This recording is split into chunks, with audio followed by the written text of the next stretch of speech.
Let's go. Check this out. Boom. A box. All right, a question I've been asking myself, is there even a point in using analog hardware anymore? As a producer and mix engineer, plugins are so good now. Is there even a point in dropping thousands of dollars to get that analog special quality? For me, is it FOMO? Is there some magic sauce that I'm missing? Maybe it speeds up your workflow. If you've ever looked at a piece of gear and thought, will this actually make my music sound better?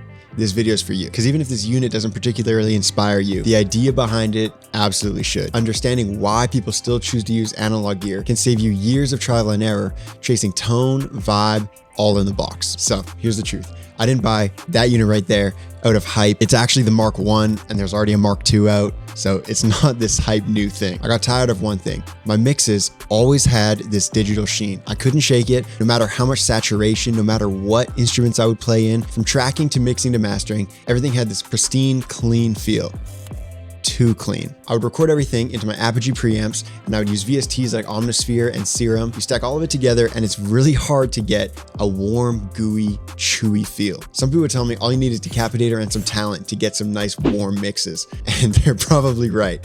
But for real, I wanted something tactile that I could use to build vibe into my tracks and not relying on a plugin to fake it or mimic it, but to actually have it right from the source. So why did I pick this unit? So I researched for months, going back and forth, trying to learn the cheap ones versus the expensive ones, clones versus the originals, what preamps, compressors, EQs, what is everybody using back then? What are they using now? What's popular? What's underrated? All that good stuff. So finally, I landed on this unit, over $2,000 to get it locked in, which isn't cheap. And honestly, could that money have been spent more wisely?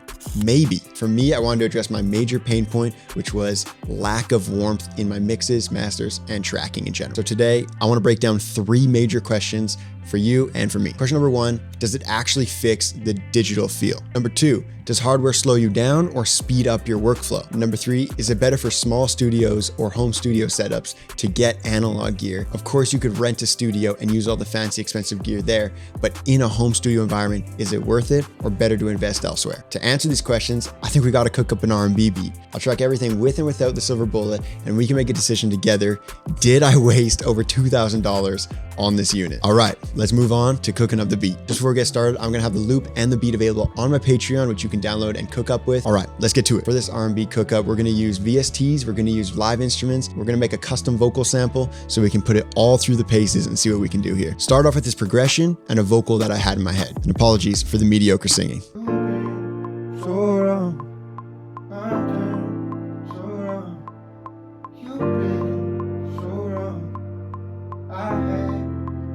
After sketching out the vocals, I did it again, cleaner. Baby, get the float in the Rari. You be on me, zone, it's on me. Float in the Rari. Take you out, you just show me on me. Nowhere, no day. Nowhere, no day. All hands on deck. Oh, wow. Baby, get the float in the Rari. You will get it so when it's on me. Yeah, it's on me. Oh, oh. Played this pad in and then changed the sound for a new sound in Omnisphere.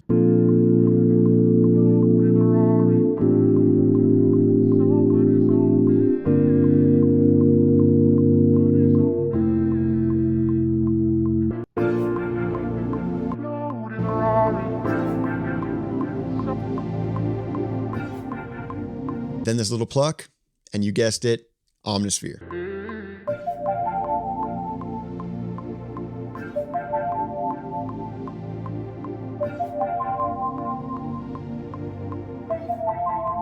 I wanted this choir, so I just stacked a ton of harmonies and doubles.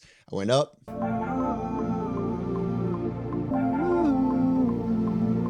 harm down, went high pitched, went low, all that good stuff.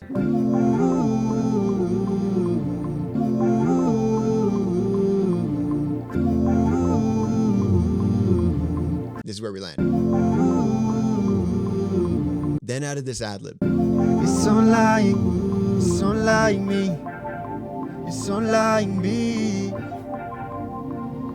It's unlike to love you and not get it back. For both of these, I added verb, filters, and then some slight glue compression. To love you and not get it back.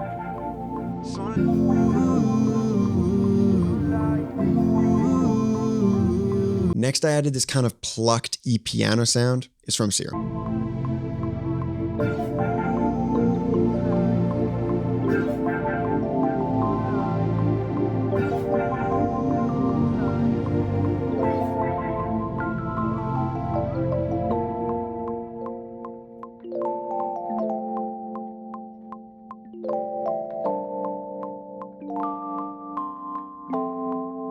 Some live bass.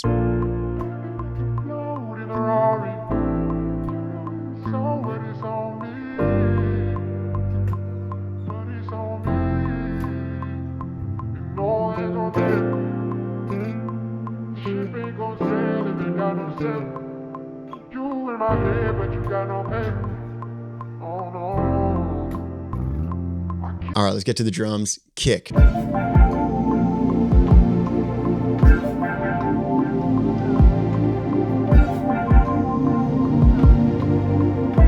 Rim for a snare.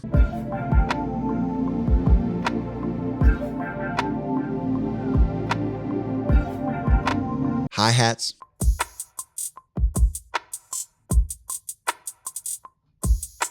Open hat.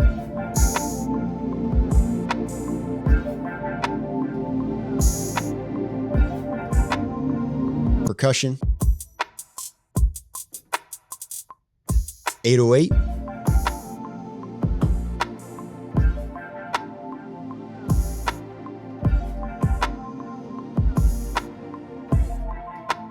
Then I added this nice vast pad for the verses.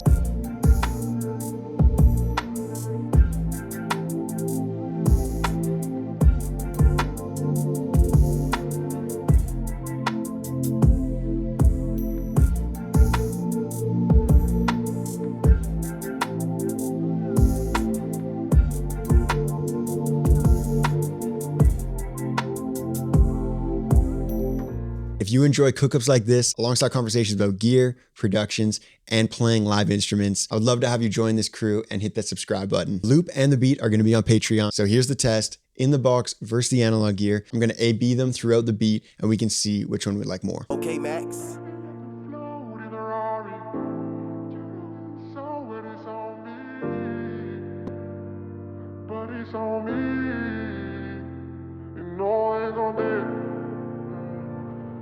Ain't gon' sail if it got no sail. But you left on mine. You left me. Okay, Max.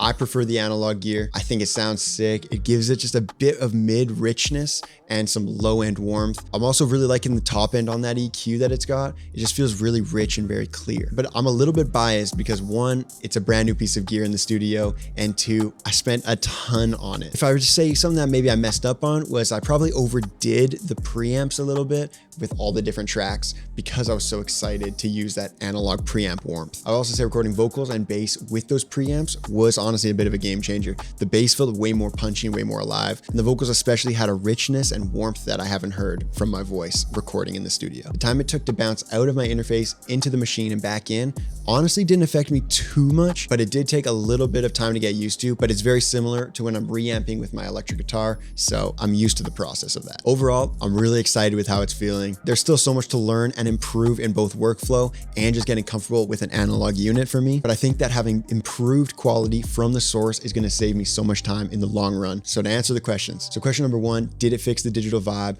Yes, I think it did. And with more time, I think I'll get even faster and more fluid at having that analog warmth hit just right. Question two, does it improve your workflow or does it slow you down? I think this one's kind of both, because you can record in and it'll sound super good. It's got preamps that are giving it warmth, giving it vibe, but also having to send my VSTs out slows down the process of creating a little bit. So I'm gonna give this one half points. Question 3, is it worth it as a smaller studio or a home studio environment? I think this one is just about your workflow, what you choose and what you prefer to use. For me, right now, I'm very, very happy. And so I'm gonna give this one, it is worth it if you have the money and it's not gonna absolutely crush your budget. Okay, I think that's enough for today. Thank you so much for watching and I'll see you guys next week. Peace.